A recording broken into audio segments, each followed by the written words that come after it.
It's Friday, May 17th. I just made a trade on Netflix. Quick one here. I bought it at 621.74. I just scaled out very quickly at 629.79, about 4 points higher to set up a no-risk trade. Bought it here at the blue line. Actually, a little late on this one. I mean, I like the second bar green close right here, closer to the 620, 70 area. But anyway, as it was heading up, I jumped in, bought it here at the blue line, just scaled out here at this upper blue line. What I liked here was that 2-up day here, holding the midpoint of the prior day, the strong start, and you had these two targets right here.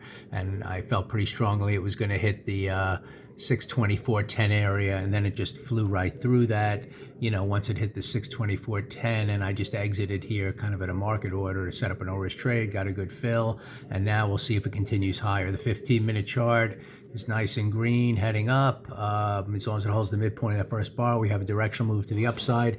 We're going to see on the weekly chart, now that we hit our weekly target, if we could be heading up, to the 638 area, that type of thing. We're kind of working our way up inside this red bar in the big picture for the fourth week here, working towards those highs. We had 4 days of consolidation, and now this could be the breakout day. We're also at the top of this range, so while I thought it would hit there, we have to see if we break out of that right now. If we're not, then we kind of hold inside this range. So obviously this is a pause area up here at that 624.10 area, right up here, these two highs. It's pausing, that's logical. But let's just see now if it let's look at the 5-minute chart. This is the pause area. Let's see if it holds. If it can break through higher, then likely we're gonna, start working towards the high of that big red bar. So good no-risk trade on Netflix. My break-even stop comes down to about here, the midpoint of that first bar. If we look at the 15-minute chart, around here, midpoint of that first bar. So as long as we just hold here orderly, if we can break up through this area, then we could be heading, into the 630. So we'll see if we get a nice directional day on Netflix today at no risk.